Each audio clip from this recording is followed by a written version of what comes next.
Strathclyde was the first UK university to pioneer the one-year MBA program. Why was that? 1966 is when it was, but you're asking why it was. Yes. I think at the time there were relatively few fully fledged business schools, and certainly business schools that were part of a university. And at the time, the University of Strathclyde had really just received its Royal Charter some 2 years earlier, and always saw itself as a pioneering institution. And in fact, our Vice-Chancellor at the moment, Professor Sir Jim MacDonald, has really reinvigorated that whole way in which we attempt to be at the forefront, pioneering, taking things on in new ways, which is very much in the notion of our founder. Now, the founding of Strathclyde University its roots go back to John Anderson's Institute, and John Anderson was a professor of natural philosophy at the University of Glasgow. It's a question just about the MBA. I know, but I'm trying to explain it to you in terms of why did we decide to do that as part of the pioneering history. It's part of doing things in a different way from what a normal university of its day would be. So what I was going to say, if you would let me, can I say this? If you wish, yes. Well, it's basically that the founder of Strathclyde, going back to 1796, was to try and found a university which was based on principles that were different from the universities at the time.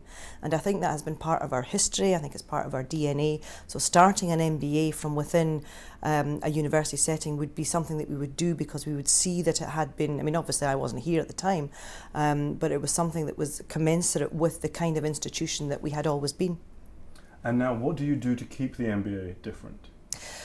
Well, the question of differentiation, of course, is a big one for all business schools, really. And increasingly, you are asked, well, what is distinctive and what is different? In a programme which has very many similarities right around the world. So what we do in terms of trying to, it's not so much keep it distinct and keep it different, but it's about how we want to innovate in terms of what we're doing with our MBA on an ongoing basis. So things that have kept that tradition have been that we have expanded internationally from 30 years ago. So the MBA started in 66, but as early as 1977, 78, we were already offering that MBA in different places and bringing people together from around the world. So that was one example. In the United Arab Emirates? No, we weren't the very first, but we were the first to receive a fully operational license there, which means that we don't have to operate within the knowledge villages there. We have a license to operate as a branch campus within the UAE. Yes, we do. And we've been doing that since our first operation there was as far back as 1995. So we have long established roots there. What does it mean that you have established roots somewhere like the UAE? For a full-time MBA student? For a full-time MBA student, they have the opportunity to study there should they wish to take it, if they're registered and come to Glasgow for a full-time one-year experience. What they can do is they can either follow one of the core classes there, or they can follow one of the electives, or two of the electives there as well. They can choose to orient their studies to the kind of environment that exists within the UAE. But we are in the UAE because we have a commitment to developing managers in the UAE and in the 4 centres there. So we have students that come from the 4 particular centres and from adjacent markets to that. So for example, in Bahrain, we have students that are there who are, many of whom are come over the causeway from Saudi Arabia. Is there something about Strathclyde, the brand, that's attractive to people in Bahrain or the UAE? Why is it useful to them to have a Strathclyde MBA? I think part of that, I mean, I was looking at a survey that's been done by Carrington Crisp. I don't know if you're aware of Carrington Crisp, they're sort of market research. Like some crisps or something. No, it's not that kind of crisp. It's the one of the founders' names, but they carry out surveys into what motivates students to undertake an MBA first of all, and also why they choose particular schools. So the things that students, broadly speaking, are interested in terms of the actual schools is they're looking for an international reputation. Despite what you say, they are interested in rankings, but they're also interested in an academic reputation. And in the business school world, Strathclyde has the kind of reputation that comes from a certain level of longevity within the business school world. So we have been an active business school since the beginning of the university's Royal Charter in 1964. Before that, we had colleges of commerce there. So we have a long-standing history of business education of a high quality, and I think that's what attracts students to our offering. Now, clearly there are competitor institutions there with strong reputations as well, but I think that's good. I think that's good for the development of the MBA, for business education, for managers, ultimately for their organisations, and hopefully for society as a whole. Can I clarify? Yes. I can get a Strathclyde MBA without setting foot in Strathclyde University. You can. Although it would be unusual for you not to be here at all. But you can, yes. So the question is really about the full-time MBA. Mm-hmm. Is there something special or unique about actually coming here to Glasgow and being in Strathclyde University for the year? Coming to Glasgow, as opposed to studying it in the whole Singapore? Thing in Dubai or Singapore or Oman or somewhere? Well, I think that students that decide to take a whole year out to study something like an MBA or a master's programme on a full-time basis are looking to immerse themselves totally in the educational experience. So when they come to Glasgow, they're coming obviously to a very vibrant city, and they come for all sorts of reasons. I mean, it's on the north-western tip of Europe. The weather's not usually that good. But it's a city that's very, very vibrant in a country that has some fantastic ways to spend your free time. Coming to Strathclyde, there are many different options for MBAs, even within Scotland. We have 14 higher educational institutes in Scotland. But coming to Strathclyde, we are long established. We have a reputation that we try to build within the areas of, as I was speaking to you before, of looking at the future, looking at how an individual can make an impact on an organisation, how they develop more awareness about themselves as individuals and what they might do in the future. So those are the kinds of things that we can maybe explore in a little bit more detail. No, we certainly will explore those things, but my question is still about there are different ways to do the Strathclyde MBA. Yes. You can do the whole thing part-time, part-time offshore, full-time here in Strathclyde. Are they different kinds of people that do those different routes? I think one of the biggest differences, no, I don't think they're different kinds of people. I think there are some people who perhaps are more ready, or their particular family circumstances or their personal circumstances allow them to make the investment in taking a year out for that full immersion. And I think that explains the difference. Where students want to gain an MBA while still working, they will tend to either do the part-time route, the flexible route, which are, if you like, run out of Glasgow, or they do it in one of the centres close to where their geographic area is that they're working in. But I think it's a different kind of experience to take a whole year out of your life to only study. Are they different kinds of people? Actually, I don't think they are. This morning I had coffee with we have the summer school running at the moment. So we have students that are here doing the full-time, we have students come in to do from the part-time, and we have students from all over the world here now in Glasgow. And are they different kinds of people? I don't think so. And they mix and they share their experiences as to how they've had the same professors perhaps teaching a class in Dubai that somebody's had in Glasgow that somebody else had in Singapore, and they're comparing that. They are not different kinds of people as far as I can tell. So the reason I ask if they're different kinds of people, one thing that does seem different about the Strathclyde MBA, in the end I get the same MBA certificate. You do, yes. If I did the part-time, the full-time, the part-time offshore. Is that fair? If someone has given a year for an intensive commitment to be here in Glasgow, not to work, to take on all the loan in one lump, haven't they done something fundamentally different to someone who did a part-time 3-year MBA? I think you could look at that in two different ways. I think the person who comes to immerse themselves in a study programme for a year does give up earning opportunity. You know, if they do have family, they may or may not bring them with them. So I think it's a different kind of experience on a personal level. But I don't think that we should... somehow your question almost implies, and I don't think you mean to imply this, but it could almost imply that the 3-year part-time is somehow less demanding of an individual, whereas I don't think it is. I think to keep working at the rate that you're working if you're in a managerial cadre and to complete the MBA is a different kind of intensity.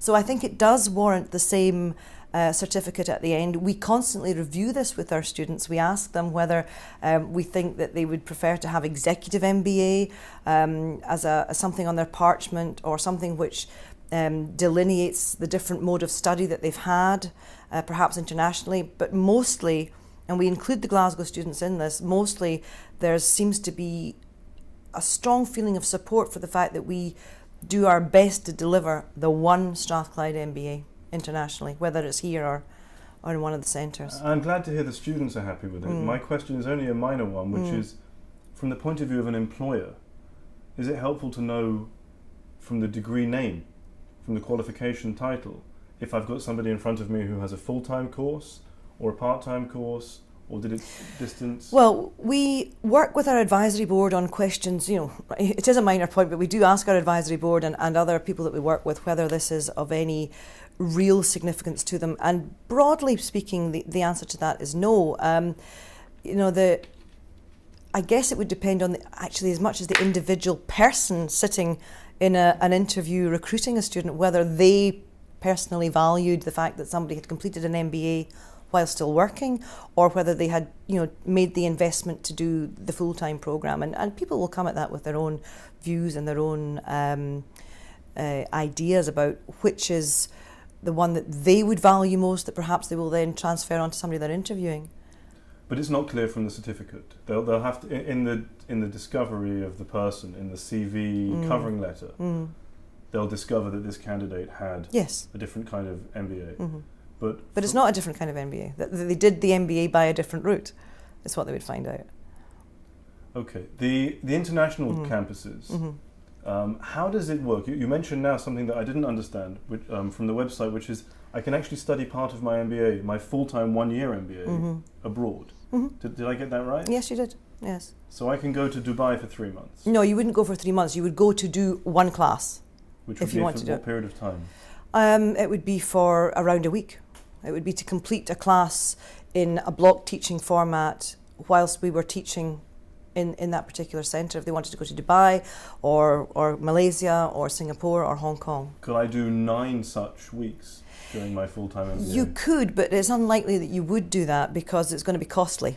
I bet. Yeah, so it's unlikely that it happens. But we have students who at the beginning of the semester, the first semester, will express an interest in having that experience where they want to meet students and study from a particular geographical region. And they also have the opportunity, obviously, to meet some of those students when they come to the summer school, which is when we run a vast number of electives over a 3-week period. Well, vast, it's around 20 electives over a 3-week period. It's an obvious question, but is there any difference in the teaching if I go to Dubai for that week or if I go to Oman for a week? Well, I don't think there's necessarily a difference in the teaching. I mean, often you will find the same lecturers delivering the courses in Oman or Dubai or KL that you would find in Glasgow. I think the learning experience will be altered because it's always a dynamic process depending on who's in the class. Okay, so if you're with a group of students who are doing the full-time MBA and you're doing a particular subject here in Glasgow with them, then that is an international grouping of students, there's no question about that. But they're all here and they're all under the same circumstances studying. When you go to one of the centres to study a particular elective, then you are if you like, the person, or there's maybe 3 or 4 of you who are from the full-time programme going to study with all the part-time students. And they are all in work, and there's a different cultural mix then, where you have a majority of students, for example, in Dubai who are working in Dubai. So you are then opening yourself up to almost being in a minority. And I think that makes a difference to the way in which you learn how to interact with people from different parts of the world. And I think that's a useful experience as well. In each of the centres, is it more culturally or nationally homogenous? If I study in Dubai, will I mostly be with expats studying in Dubai, or? There's still a mix. There's a mix of people who are expats, but they're expats from many different countries. In Dubai and Abu Dhabi, also in the Middle East, in the UAE generally. Why are there so many Gulf states? Why are there so many countries from the same region of the world? What's the reason for these campuses? Why are they not somewhere else? Well, I think one of the things that we have always tried to do is to differentiate where we offer the MBA from, if you like, markets that are already very heavily crowded. So our first ventures into the Middle East made us amongst the first. Again, it's that pioneering spirit. We want to be where others haven't been, and we want to pioneer, we want to open up new markets. So that's really why. In the first instance. I mean, we were also in Hong Kong and Singapore and KL a little bit before we were in the Middle East. Again, those markets have become much more crowded in terms of the numbers of business schools operating there. But it wasn't always like that. We were amongst the first. We were opening up the markets. We were developing the prospect of what an MBA is and what it could deliver to people seeking that level of education. Is there something common to those locations? Is there a thread that runs through it?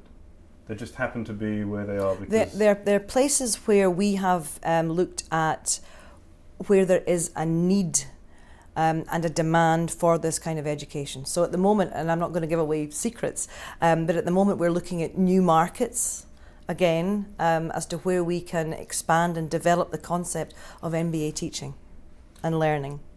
And do the graduates typically from the non-Strathclyde locations come to work in the UK, or do they work in the... No, they tend to work in the region that they're already working in, and they tend also then to become, I think one of the benefits of doing an MBA, wherever you do it, is that it gives you access to greater levels of career mobility. But I think that our experience from the past is that people who are from the Chinese, the Singaporean, Hong Kong, Malaysian markets will tend to work in that region broadly drawn out, and similarly within the Middle East. So it's a sort of a franchise model that Strathclyde MBA exists in several... No, it's not. Well, I wouldn't call it a franchise, but that's only because I'm probably being overly technical about what a franchise is. It's not a franchise in the sense that when you franchise your business, you give your technology, in our case it's learning technology, and I'm not talking just about IT, I'm talking about intellectual property. You give that to other people to deliver for you. That's what Body Shop does, that's what McDonald's do in the franchise operation. We don't. We have our people in those locations doing the teaching, facilitating the learning. It's not franchised in that sense, but we do have learning partners.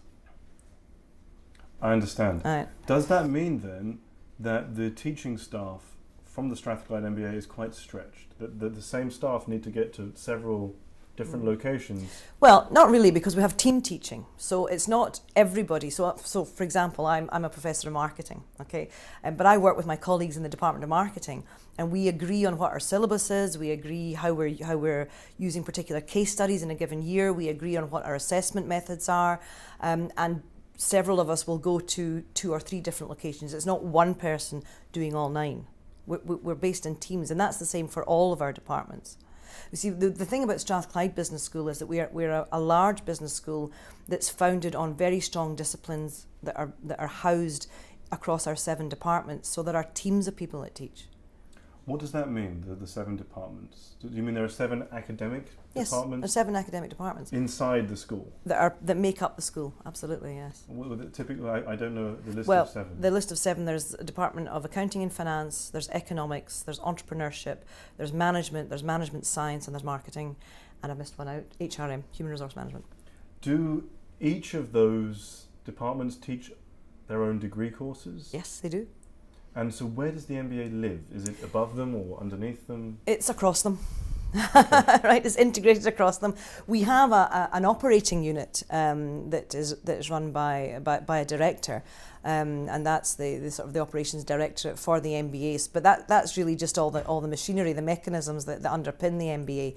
The actual academic integrity, the academic development happens within and across the departments.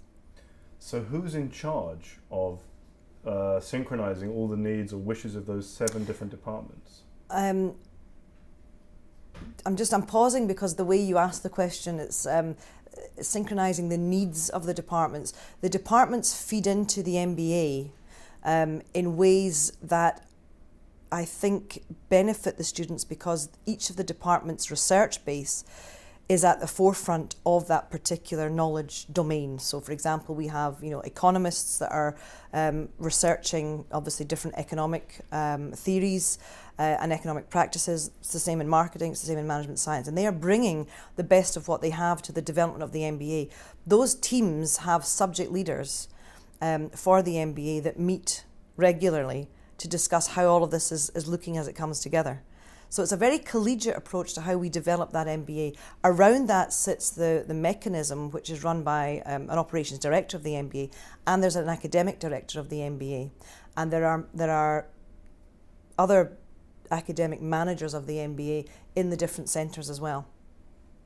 So how do you change an element of the programme? What's the process to change? Well, for that we have an MBA executive board which I chair. So the importance of the MBA to us as a school is so high that we have an executive board that I chair.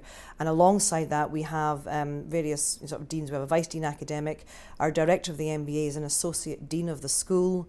And we also involve the operations director in that as well. So we have a number of people that are working together on looking at the future, how we want to develop, and from that we have the subject coordination group, which is linked into the MBA board as well, where the detail of the subjects is discussed and taken forward. Can you give me an example? I'm just very interested in the structure. Sure. Can you give an example of something that has changed? Yes, I'll give you an example of, right, you've seen the triangle. Yes. Yeah, so you've got the triangle document where we look at, the students will come in and they will start with this concept of becoming a reflective practitioner. So they start with the learning manager as a module on the programme, and the learning manager also has a number of related modules, one of which is the kind of the comparative corporate governance, which is very much the corporate social responsibility. And ethics. And then the third part of that reflective practitioner line in the triangle used to be something that was called just managing. It was a class in managing. Now, what does that mean? It was a class which was focused, depending on a particular researcher's perspective, on managing a particular area of the business. So it could be managing people, it could be managing innovation, it could be managing collaborative processes. So the topic of what was being managed could change, but managing was really a concept. It was a very interesting concept that was about trying to say, we have theories of management, what's it like in practice? But we felt that the variation between things like innovation or collaboration wasn't always helpful in terms of developing cohesiveness within the module that we were looking for. And what we were wanting to develop was much more of the entrepreneurial feel to the MBA, because we already very much focus on strategy, the future, leadership, but we didn't have an entrepreneurial leadership aspect that was really focused on that and that alone. So we developed a new module which is called entrepreneurial leadership and management. And that was developed through the Hunter Centre for Entrepreneurship, where we have, again, a body of researchers who are very focused on entrepreneurship and have been for a long number of years. So we identified that whilst we still wanted to have this focus on the practicalities of management, that really in keeping with our development and going forward, we wanted this aspect of the future, of transformation of business, of being able to set up your own business, about starting corporate ventures. What kind of management does that take? And so we developed this new module, and the colleagues in the Hunter Centre developed that, and that's now running all around the world. How long has that new course been in operation? That's been in operation for about a year and a half. So it's a bit soon to say whether it's producing different kind of Yes, results. I think so. But what we have had is terrific feedback from students internationally about that. And I'll tell you where that shows up as well, as the choice of electives. So we have elective in new venture creation. And I think that the success of the new core module within the MBA has caused even greater levels of uptake of that particular elective as well. Is it in response to the recession, this interest in entrepreneurship? No, it's very much that we have a long-standing relationship with entrepreneurship in this business school. The Hunter Centre is named after Sir Tom Hunter, who is a famous entrepreneur and who has funded the concept of entrepreneurship more fully at Strathclyde than we could develop on our own, not only within the centre itself and the business school, but also university-wide. we have a big commitment to being entrepreneurial. And so that's something that we feel is part of our nature, our makeup, that we wanted to be more squarely focused within the MBA. I think we taught entrepreneurship, we taught change, we taught scenarios and different scenario planning. We have a very practical take on strategy, which you will be able to see from our blog, students that mention that and talk about that in a lot of detail. But I think that we didn't hit the nail right on the head, and we felt it was time to do so. Who is the reflective practitioner? The reflective practitioner is what we aspire our students to be. If they're not of that nature when they start, that's what we want them to be like when they finish. We want them to be practitioners that reflect on what they do. Before or after? Well, after, hopefully. Some of them may be reflective before they come. That's difficult to tell. We do ask questions. We interview our students, our prospective students, and we all get a flavour of what kind of people they are before they go. I do interviews as well. Sometimes that might be a bit daunting for a prospective student to be interviewed by the dean. Hopefully, it's not by the time I get to talk to them. But by the end of the process, we certainly want the concept of reflexivity and being reflective and being questioning of what you do, this issue of self-awareness being an important aspect of what they accomplish while they're here. How do you know that something is reflective? I mean, this bottle, is it reflective? Can I see things through it or against it? What does it mean to see? Well, I don't think a bottle is reflective. It may have reflections. The window behind us? Yes, but these are inanimate objects. We're talking about reflexiveness in consciousness. Yes. So that's the point. It's about the conscious questioning of what you do and why you do it, and reflecting on that from different points of view. So when we say the reflective practitioner, it is about items that are animate and not inanimate. But you can measure, you can test for reflective. Someone could just say things that sounded very reflective, but how would you know they really were? I think people who are reflective, certainly over time, it's clear to those around them that they are reflective or that they are self-aware. And it's also clear when they are not self-aware and when they're not reflective. Okay. This makes me think of the being. Yes. Being there are three pillars. There's doing, knowing, and being. Yes. A lot of schools talk about doing and knowing. Yes. And there's a debate which is the right way around for doing and being. Doing and knowing. But being, what is that? Is it not doing something? Is it not knowing something? What's this being pillar? I think the being pillar is about this issue of being, of awareness. It's about understanding that the effect that you have on those around you, actually it's about understanding that you do have an effect on those around you. It's interesting that you say that there's a debate about being and knowing, and which way round they come. That's not a debate that I'm fully aware of, so I'd be interested to hear that from you, what that actually means. But for me, many institutions that are in the business of teaching, the focus traditionally has been on the knowledge and therefore the knowing. And I think that over the years there's been a greater call from all aspects of society for university education in particular to focus more on the skill set that students, undergraduates as well as postgraduates, are asked to develop. The skill set is knowing. No, right? The skill set is doing. But the skills that I'm not using but I have, and kind of a knowledge, aren't they? Well, I think the knowledge is about the concepts, it's about the ideas, it's about the different frameworks, the different pieces of research that have been done. And I think you can gain lots of knowledge, but that doesn't necessarily mean that about management without actually doing management. So I think then there's a skill in doing management. But I think that the skills in doing management, in managing, right, I think that those are made sharper by a greater sense of self-awareness in how you operate. So not just what you do or what you know, but how you enact what it is you are. It might be in some people's minds about values, about the values that you adopt as a manager, as an individual, and how you operate with other people. Is that being? Yeah, I think that's being. Yeah. So being is is a composite of knowing and doing, or? That's an interesting question. I think you have to know things before you can do things, and I think you have to be doing things in order to be able to develop an awareness of how you do it. So for me, I think implicitly, and this is unresearched for me, so it's an interesting question that you ask, but I think the being has to, I think there's a hierarchy there. I think that you know before you do, before you are. But I think all three are required to really become the kind of leader. And I don't mean a great leader as in a leader of a multi-million or billion-pound empire. You can lead a small team, but I think to lead effectively, you need to have an awareness of your impact.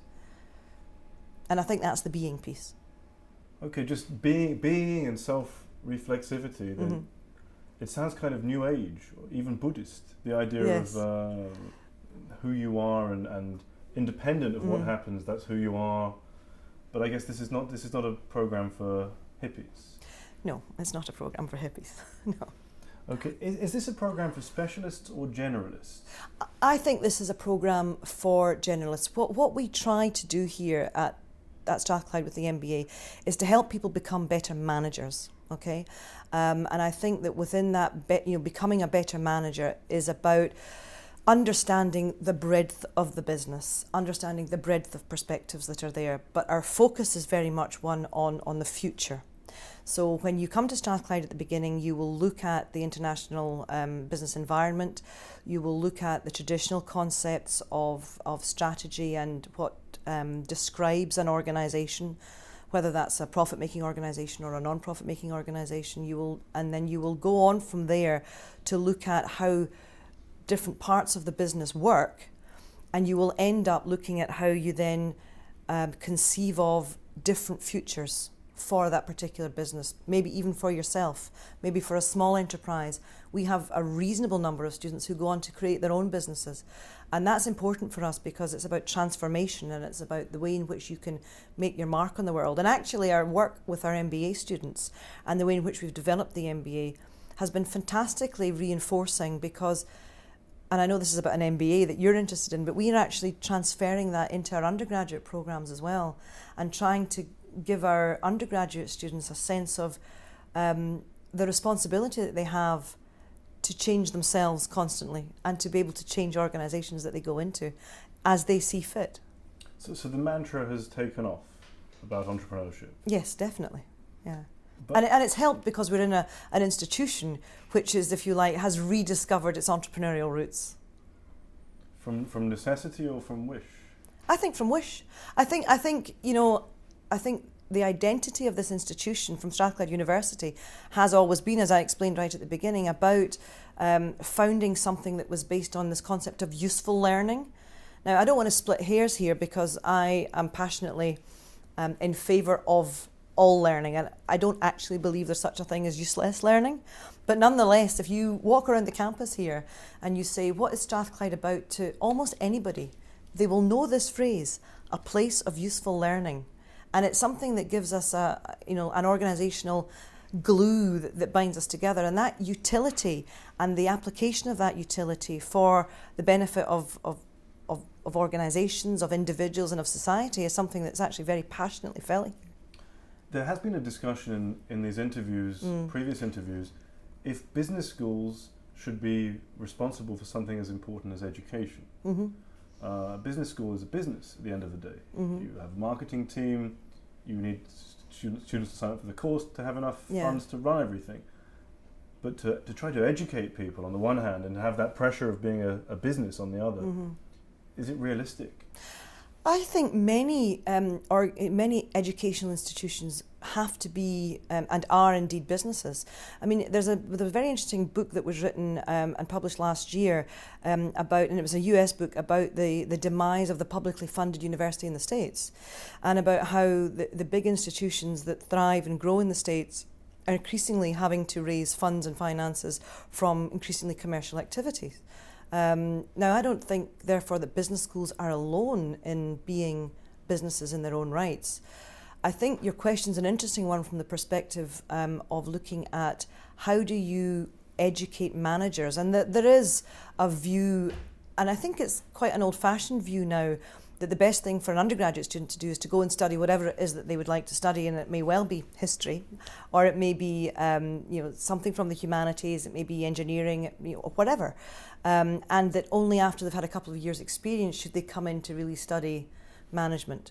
And I think certainly that's a view that I had sort of handed over to me 20, 25 years ago, but more and more I think that that demarcation has gone. And I do think that business schools have a responsibility to be in educating and in broadening perspectives. And after all, business disciplines, business subjects, let's not call them all disciplines, are founded on some of the very major big disciplines of psychology, sociology, anthropology, because, business is an entirely and intensely human activity. So it has to involve all of those elements. But it involves them around the concept of doing business. So I think that the educational imperative will always be there. I think the duty of all schools, business, arts and humanities, engineering, is to educate, and I think that's important. You said you didn't want to split hairs, but that word useful in the motto that everyone knows, some people could say that completely waters down this very broad view of all education and all the subjects together. As soon as you put that spin useful on, it's a much shorter time frame. We want to result from that investment very quickly. I don't think that that's necessarily, certainly not how we see it, and I don't think that that would necessarily be the association that you would make with useful. But for example, universities do, all over the world, take a large share of the public purse, and therefore I think that there is an imperative to be giving back to that society which funds it. And I think the way in which we do that at Strathclyde is as much through our research as it is through our educational programmes, in that we have, again, outside the business school, but also involving many of my colleagues from within the business school, we have projects that are working with industry, sometimes on shorter time frameworks for the development of a particularly new technology, but some of them are on much longer term timeframes as well, really looking at the co-funding with industry of, for example, doctoral programs. Now that's never going to be fast and quick turnarounds of money, but they are funding blue sky research, which is underpinning the development of those businesses or the technologies for the future. And I think that's an important mission for universities if they have the skill set to do that, and we do here at Strathclyde. Who do you reject? Applicants wishing to come to Strathclyde, who doesn't make the cut? The kind of students that generally don't make the cut are students who, or prospective students who appear to us to not be open to learning. Okay, so there's all sorts of ways in which we might measure that. Obviously, we have particular thresholds below which we will not admit students. We don't get obviously a lot of people applying to those because they're all clearly published. But through the interviewing process, we are looking at people who are open to learning. And occasionally there's been one or two people who have slipped through the net who have appeared in interview to be open to learning but who haven't been. And I don't think it's good value for them to come here and really examine that in that reflective manner that we ask of them. An entrepreneur, some characters of entrepreneur are very active, they want to get their hands dirty, they want to do things, and the program is now changing more towards entrepreneurship. Could there be a clash between the sort of person who wants to get his hands dirty and someone who can sit back and learn? I think that's an interesting question, and I think certainly theoretically there could be. What we have found here at Strathclyde is that students that have gone on to, some of them have come as entrepreneurs. I think that they have felt during their studies, I'm thinking of one individual last year, great student, I think that there was sometimes a feeling that, this is, I'm just dying to get started here, and that some of the work that they were doing were perhaps unnecessarily reflective, because again, entrepreneurs are often, not always, but often very determined individuals. They have to be. It's a difficult task, setting up something afresh from new that challenges the traditional boundaries. So sometimes there's a little bit of a hesitation in terms of having to write yet something else that might be seen as being more reflective in where we have to be. But what we've also found is that you a year or two out they're coming back, and they're coming back for more electives, because we encourage our alumni to come back and saying, no, that was really interesting. I want to learn more about that particular aspect of my work or how it's developed. So I think there could be a clash. Yes, I think it's a reasonable point. And sometimes we've picked up some tensions there, but generally speaking, what we do have are students all over the world. And as I say, there are many of them around today. It'd be great if you got the chance to meet a few of them. I don't know what your plans are, but that are happy to be reflective and to be pushed in that reflection.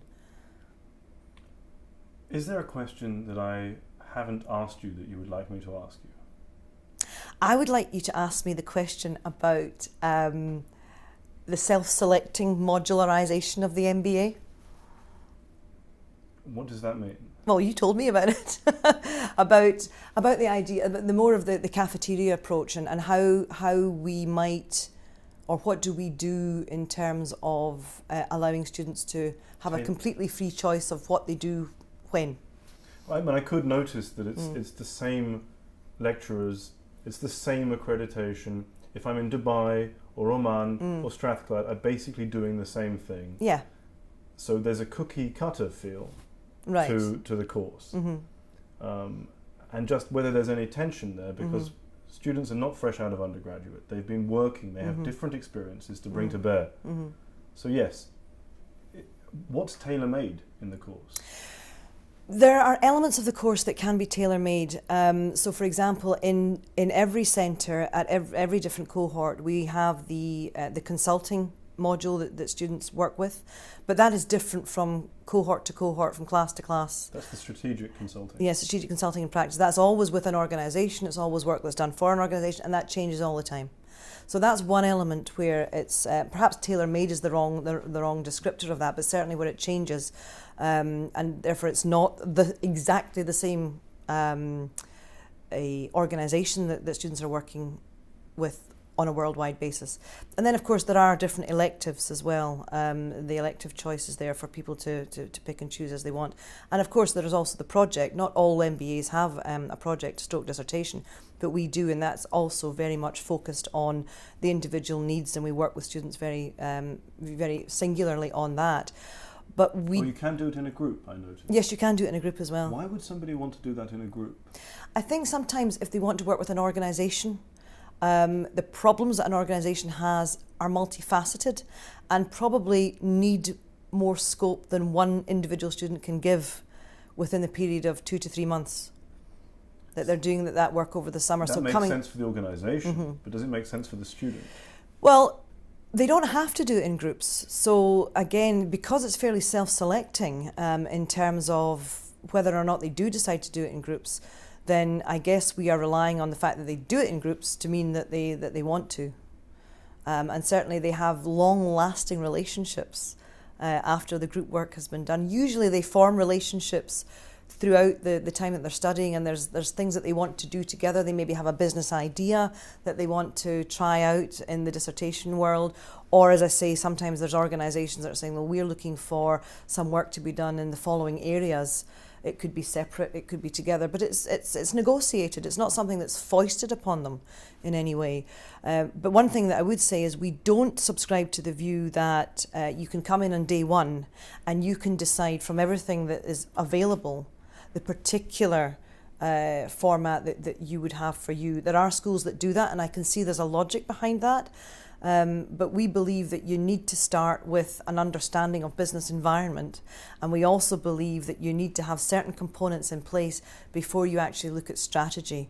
And because we have a focus on how you not just formulate strategy, but how you deliver and implement on strategy, we believe that you can't do that without having studied some fundamental things beforehand. I see that the project is a 3-month piece towards the end of the course. So we're talking about this 9-month period from the beginning until the project. And there are some electives that are a bit different, but is there a lot of chalk and talk in the first few months? A lot of blackboard time? No, the very first class that they come into traditionally is like that. And actually we're in the process of changing that around. Okay. Why are you changing? Why? Because we feel that the way in which In the past, I think it was something that was where we tried to give students an idea of what the pace would be throughout the year, and just how much they would be working in groups, they would be doing their own independent research, they'd be reporting back. But we feel that perhaps it can be a little overwhelming for students within the first month, so we're going to change that around to make it a slightly softer introduction than it has been traditionally. And that's based on the feedback we've had from students. Some students love it, and this is what you often find. But others have said it took us a while to really get into that. So we've got a softer start to the programme that we're starting with now. It's like a bouncy castle? What does it mean, a softer start? It means one where we are going to more gently introduce them to the different elements that they have to be able to familiarise themselves with, in terms of, again, the being, how they are, how they work in groups, how they are expected to contribute differentially to that group work and to the class as a whole. I'm an entrepreneurial candidate. I see that there's a specialism developing around entrepreneurship here. Mm-hmm. I'm very excited about it. I come on the course. How long is it before I can get my hands dirty?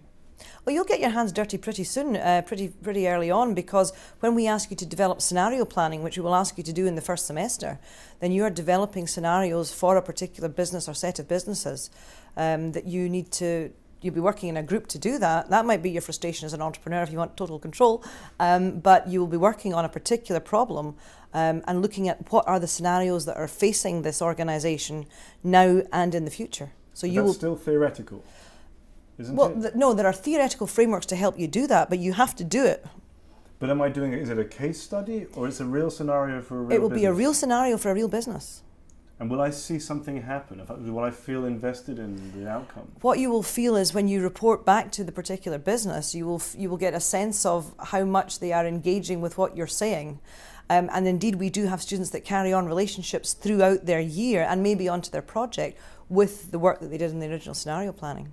Does it ever happen that someone's halfway through the course and they get a brilliant business idea and they want to just pause the full-time MBA? Not in the full-time MBA. A couple of times that's happened on our undergraduate programmes, but not in the MBA. We haven't had that experience that I'm aware of. You remember, we've been doing this since 1966. You may be able to dig up one, but not that I'm aware of recently. Would it be a good thing if that happened?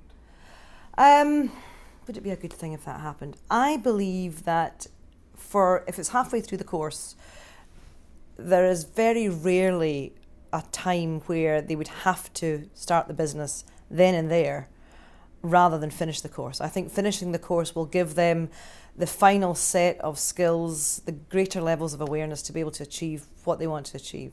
So I, generally speaking, would not advise them to do that.